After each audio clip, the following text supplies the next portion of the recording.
사도행전 21장 27에서 36절 말씀을 통해서 바울의 붙잡힘이라는 제목으로 하나님 말씀 함께 나누겠습니다.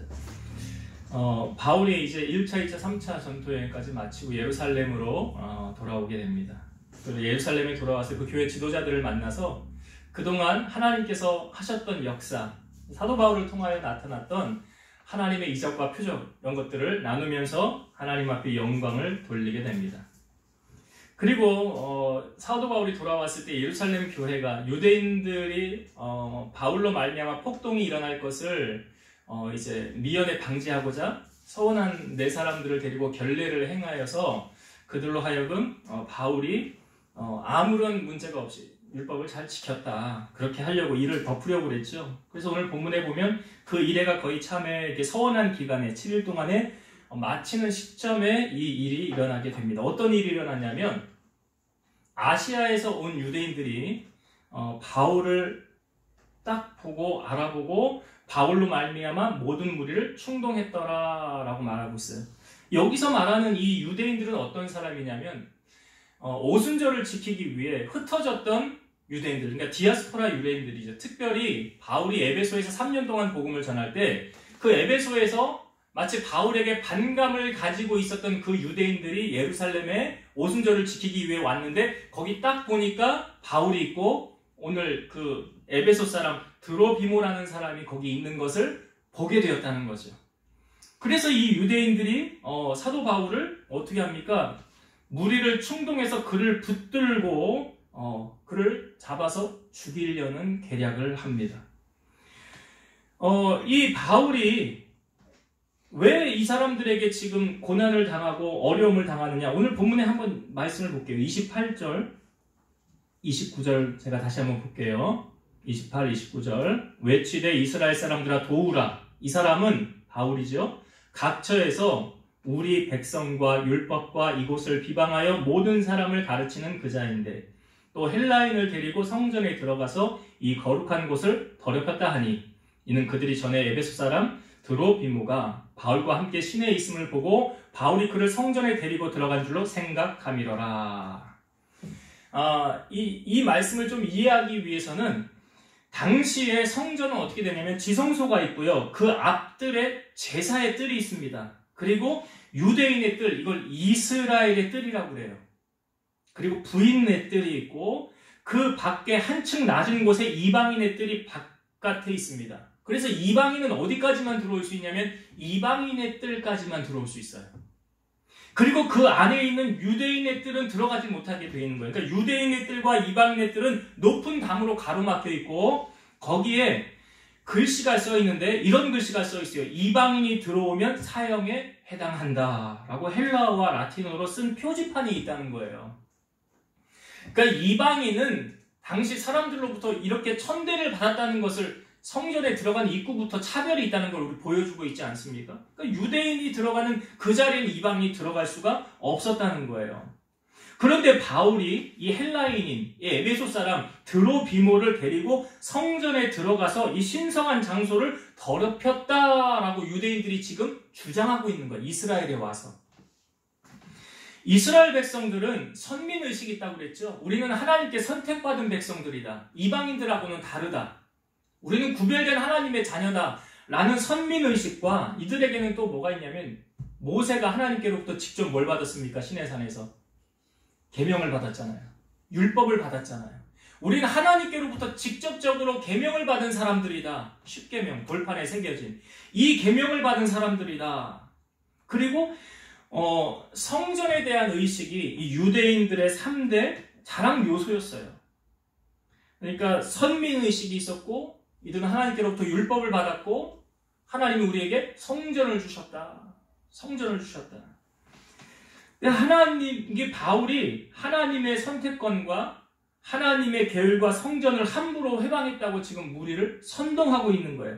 근데 여러분 이 디아스포라 유대인들이 지금 에베소에 있는 그 사람들이 예루살렘에 와서 바울을 지금 회방하고 죽이려는 계략까지 세우지 않습니까? 그런데 보세요. 성경을 잘 보면 우리가 29절에 읽었지만 정황상 29절에 뭐라고 되는지 다시 한번 볼게요. 이는 그들이 전에 에베소 사람 드로비모가 바울과 함께 시내에 있음을 보고 바울이 그를 성전에 데리고 들어간 줄로 뭐 했다고요? 생각함이로라. 바울이 이방인을 데리고 성전에, 이방인의 뜰을 넘어 유대인이 들어가는 그곳으로 들어갔다라고 이들이 지금 뭐 한 거예요? 생각했더라. 근데 실상 바울이 그렇게 했다는 거예요? 안 했다는 거예요? 안 했어요. 그러니까 보세요, 여러분. 마치 그러니까 마귀는 거짓을 사실처럼 만들어서 이야기하지 않습니까? 참 거짓을 사실처럼 이야기해요. 그래서 예수님께서도 요한복음의 말씀에 그 당시에 예수님 반대하는 사람들을 향하여 마귀의 자식이라고 그러잖아요. 그러면서 너희는 마치 이 거짓말을 사실처럼 이야기한다라고 하지 않습니까? 그러니까 사도 바울은 그렇게 한 적이 없어요. 근데 지금 왜 지금 바울에게 이런 일이 벌어졌느냐? 이 복음을 방해하는 자들의 끊임없는 방해가 있다는 거죠. 우리의 싸움은 어떤 싸움이라고 그래요? 영적 싸움이라고 그러잖아요. 우리의 싸움은 혈과 육에 대한 싸움이 아니에요. 에베소서 6장 12절. 우리의 싸움은 혈과 육을 상대하는 것이 아니요 통치자들과 권세들과 이 어둠의 세상 주관자들과 하늘에 있는 악의 영들을 상대함이라. 그러니까 우리가 실상 영적 싸움을 하는 거는 그 사람과 그 사람 같지만 실상은 사람이 아니라 그 안에 있는 영적인 존재와의 싸움이에요. 이거 예수님께서 증명해 주셨거든요. 예수님께서 사역을 하실 때 귀신 들려서 눈 멀고 말 못하는 사람들이 예수님 앞에 데리고 와요. 잘 생각하세요. 이 사람이 지금 눈 멀고 말 못하게 된 이유가 뭐래요?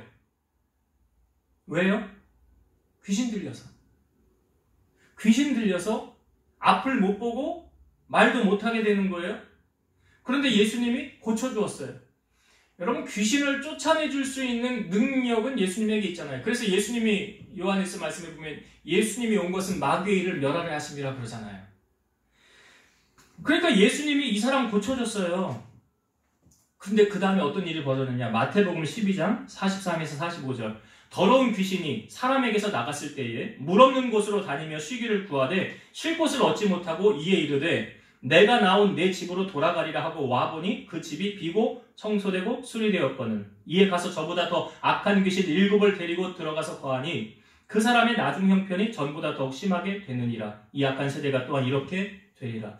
예수님 분명 귀신 쫓아내줬어요. 그러니까 이 사람이 앞도 보게 되었고 말도 하게 됐다는 거예요. 온전해졌다는 거예요. 근데 그 다음에 이 귀신이 나가서 어디로? 공중 권세로 떠돌아 다녔더라. 이게 구약의 말씀에 보면 욥기의 말씀에 보면 하나님하고 욥이 대화하는 장면이 나오잖아요. 너 어디 갔다 왔느냐? 근데 뭐라고 그래 사탄이? 땅을 두루 돌아 이리저리 다녀 돌아왔습니다. 땅을 두루 돌아다녔다는 거예요. 그러니까 이 귀신이 나가서 쉴 곳을 찾는데 구하지 못하고 뭐라고 그럽니까? 내가 나온 내 집으로 돌아가리라. 여기서 말하는 그 집은 어디를 말하는 거예요? 이 사람의 심령을 말하는 거잖아요. 귀신이 거하였던 심령. 그러니까 거기 내가 다시 돌아가 보리라 하고 가봤더니 그 집이 어떻게 됐대요? 비고 청소되고 수리되었더라. 비어 있었더라. 그러니까 이 귀신이 자기만 들어간 게 아니라 그보다 악한 귀신 7을 데리고 같이 들어가게 되었더라. 이 사람의 형편이 나중에 더 심하게 되었더라. 질문 한번 드려볼까요? 만약에 이 귀신이 이 사람 집에, 이 집이라는 사람의 심령이잖아요. 여기 들어오지 못하게 하려면 어떻게 하면 될까요? 지금 왜 들어간 겁니까? 그 집이 비어 있었기 때문에 들어간 거잖아요. 만약에 못 들어오게 하려면요. 그 집에 주인이 누가 자리를 잡고 있으면 들어와요? 못 들어와요? 아니 예를 들어 우리가 집을 살 때 뭐 부동산 명의에 이거 내 집이다라고 하면 그 사람만 들어갈 수 있는 그 내 집이잖아요. 내 집. 아무도 못 들어오잖아요. 그런 것처럼 우리가 주님께 속한 자가 되어서 내가 주님의 것이 되었다고 한다면 그 표징이 뭐냐면 주님이 내 안에 주인으로 자정하는 거예요. 근데 이 사람은 귀신이 나갔는데 그 다음에 여기가 비어 있었더라라는 건 뭘 말하는 거예요? 주인이 없었다는 거죠. 그럼 만약 귀신이 들어오지 못하게 하려면 주인이 자정하면 돼. 그래서 요한복음 1장 12절 영접하는 자 곧 그 이름을 믿는 자들에게는 하나님의 자녀가 되는 권세를 주셨으니 영접하는 게 뭐예요? 주님이 나의 구주이십니다 라고 고백하면서 주님이 내 안에 들어와 계세요. 이게 영접이잖아요. 그래서 주님을 영접하게 되면 뭐가 사라지는 거예요? 죄사함 받게 되는 거 아니에요. 그래서 예수님을 나의 구주로 영접하는 순간 사망에서 생명으로 옮겨졌느니라. 왜? 죄사함 받게 받았으니까. 내 죄를 사함 받았으니까. 이제 지옥 가야 될 운명이 하나님의 백성으로 천국 백성으로 거듭나게 됐다는 거죠. 어떻게 해요? 주님이 나의 주인이 되는 순간. 그래서 다른 일로서 구원받지 못한다고 그랬잖아요. 여러분이 마귀가 사실은요, 이 지금 공중에 떠돌아다닌다고 그랬죠? 근데 원래 이 얘네들 어디 있었습니까? 원래 하늘에 있었죠? 요한계시록 12장 7절에서 9절 하늘에 전쟁이 있으니 미가엘과 그의 사자들이 용과 더불어 싸울세 용과 그의 사자들도 싸우나 이기지 못하여 다시 하늘에서 그들이 있을 곳을 얻지 못한지라 큰 용이 내쫓기니 옛뱀 곧 마귀라고도 하고 사탄이라고도 하며 온 천하를 꿰는 자라 그가 땅으로 내쫓기니 그의 사자들도 그와 함께 내쫓기니라.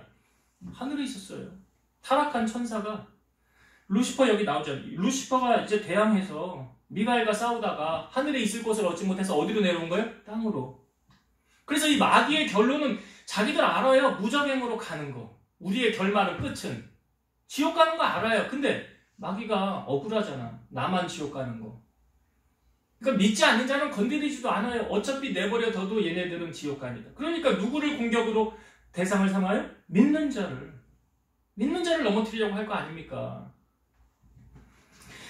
근데 여러분 이 마귀를 대항하기 위해서 정복하기 위해서 이 땅에 오신 분 누구라고요? 예수 그리스도라고 그랬잖아요. 요한계시록 12장 5절 여자가 아들을 낳으니 이는 장차 철장으로 만국을 다스릴 남자라 그 아이를 하나님 앞과 그 보좌 앞으로 올려가더라. 여기 여자가 아들을 낳으니 보통은요 여자가 아이 낳는다는 표현하지 않습니다. 남자가 아이를 낳으니. 우리도 왜 어버이 은혜, 뭐 스승의 은혜 할 때 낳은 분이 엄마가 낳았다고 그래요? 아빠가 낳았다고 그래요? 노래 가사에 보면 되게 보면 아빠가 낳았다고 그러잖아. 어머니는 길렀다고 그러고 사실 옳은 건 아닌데 근데 성경도 그렇게 말하고 있어요. 근데 여기 여자가 아들을 낳으니 왜 여자라고 했을까요? 남자라고 하지 않고 예수님께서 우리가 주일날도 말씀 나누지 않았습니까? 예수님이 세상에 오실 때 죄 없이 오셔야만 했기 때문에 남자의 씨를 받지 않고 성령으로 잉태돼서 마리아의 몸을 통해서 왔잖아요.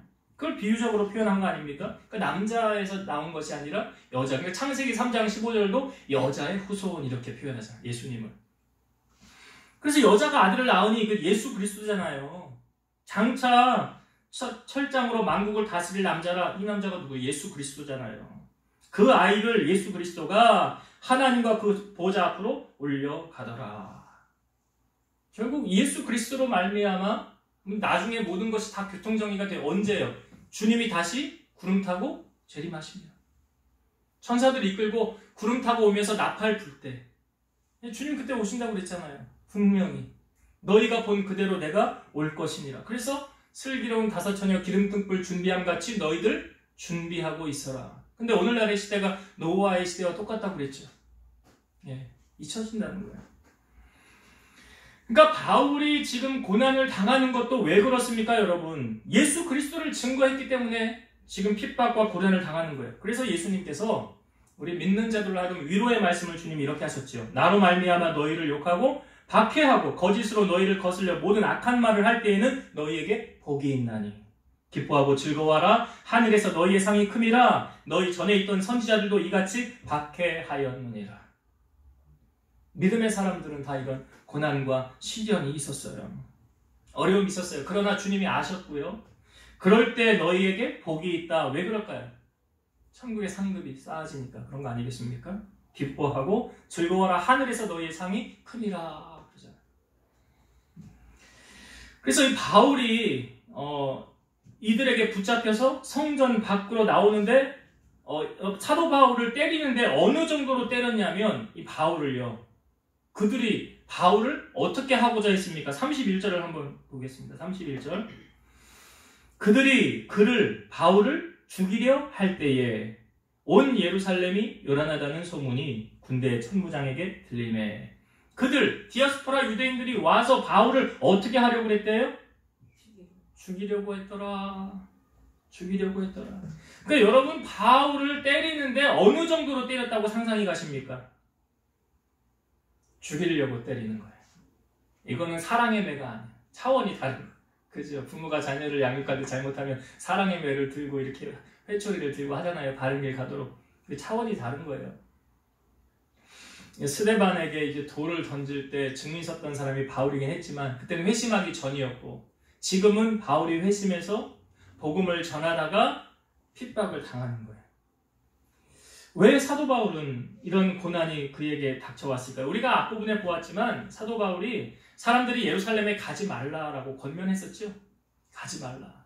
결박과 환란이 기다려도 난 가야 된다.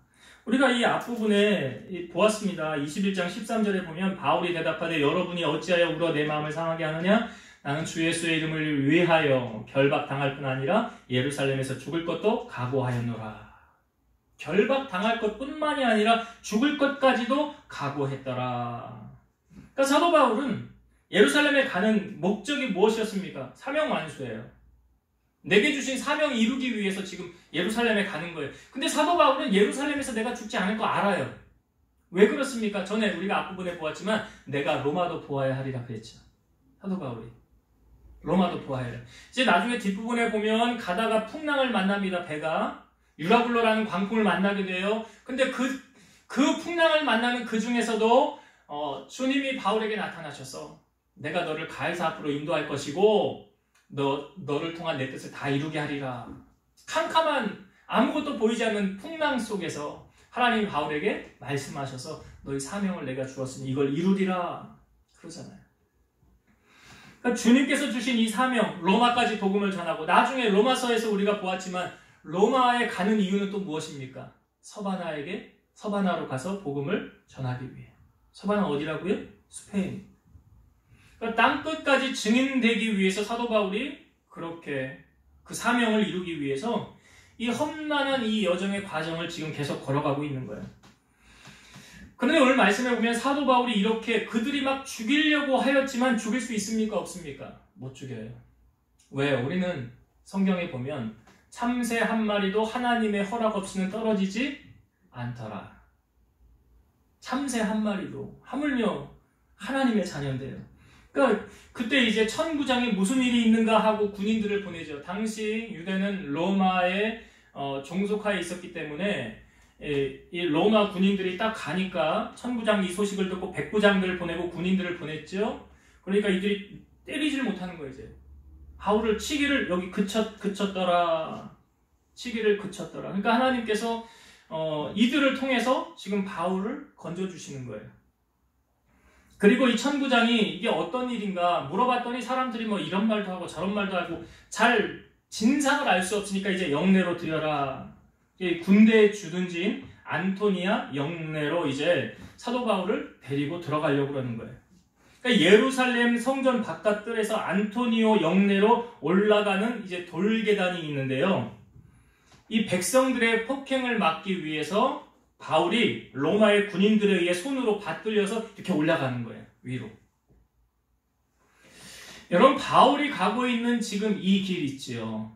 이 층대, 오늘 35절에 말하면 바울이 층대를 이룰 때 이 올라가는 이 층대, 사람들이 많이 있어서 군인들의 손에 의하여 군인들에게 들려가니 표현하고 있는데, 사실 이 길은 바울이 가기 전에 누가 먼저 갔던 길이었습니까? 예수님께서 갔던 길이에요. 이 길이. 예수님께서 가셨던 그 길을 지금 바울이 따라가고 있는 거예요.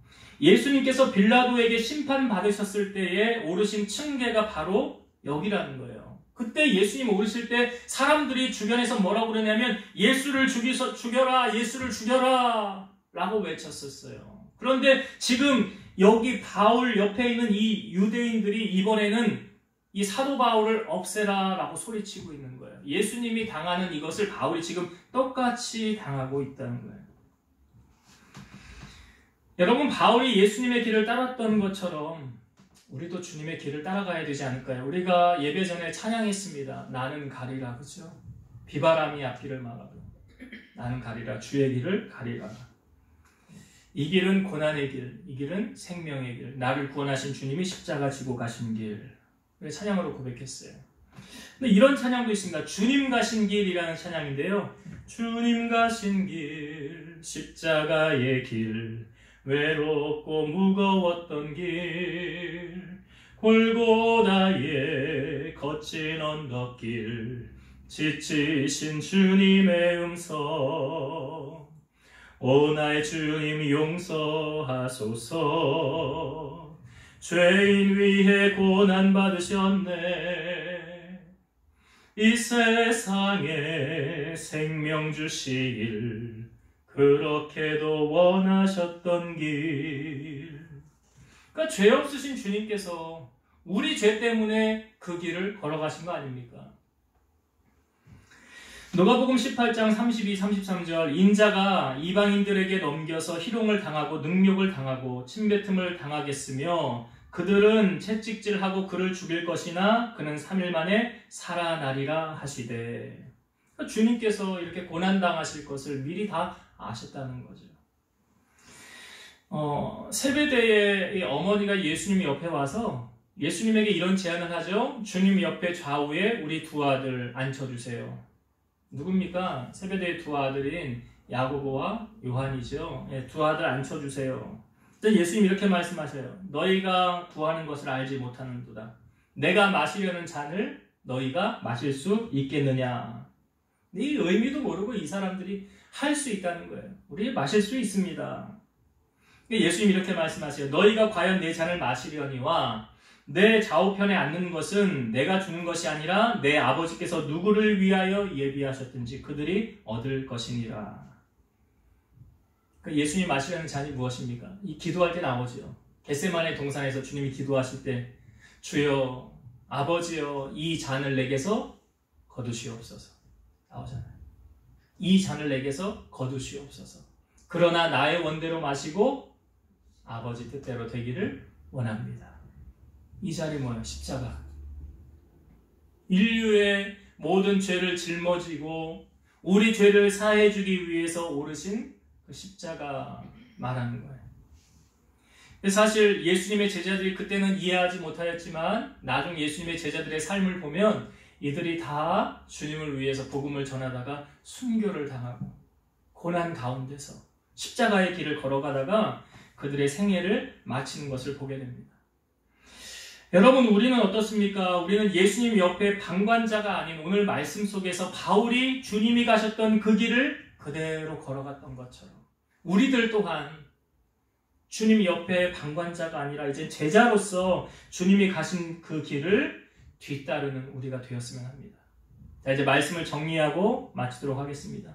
바울이요, 복음 전하다가 이 디아스포라 유대인들이 와서 충동해서 바울이 고난을 당하게 돼요. 근데 사실은 옳지 않은 것을 가지고 자기들이 주장하고 우기는 거 아닙니까? 바울이 이방인을 성전에 데리고 들어갔다는 그렇게 생각했더라. 실상은 아니었어요.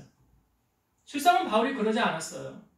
근데 자기들 그렇게 우기는 거예요. 그럼으로 말미암아 바울이 지금 고난을 당하게 되는 거예요. 우리가 때로는 원치 않게 내 생각과 상관없이 그렇게 고난을 당한다 할 때 뭐라고 주님이 우리를 위로하셨습니까? 기뻐하고 즐거워하라. 하늘에서 너희의 상이 큼이라. 바울이 지금 고난 당하는 건 왜 그런다고 그랬어요? 영적 싸움이기 때문에. 우리의 싸움은 혈과 육의 싸움이 아니라 세상 주관자들과 하늘에 있는 악한 영들에 대한 싸움이고 이 악한 영의 출처가 계시록 말씀에 나왔잖아요. 마귀와의 싸움.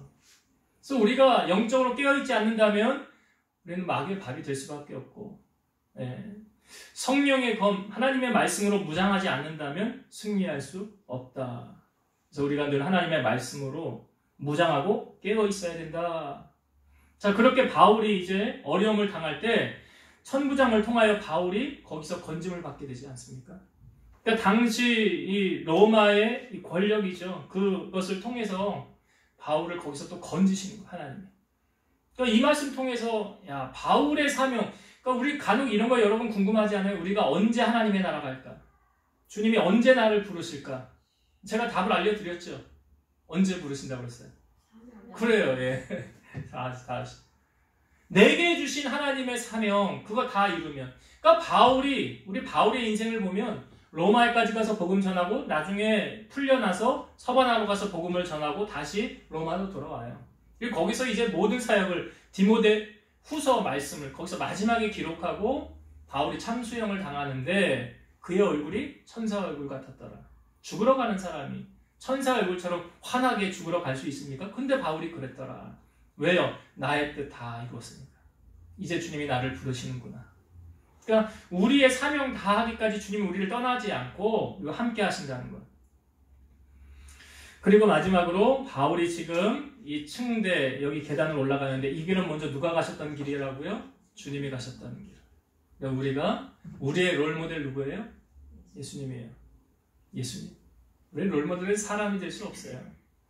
예수님이 가셨던 그 길을 우리도 걸어가길 원합니다.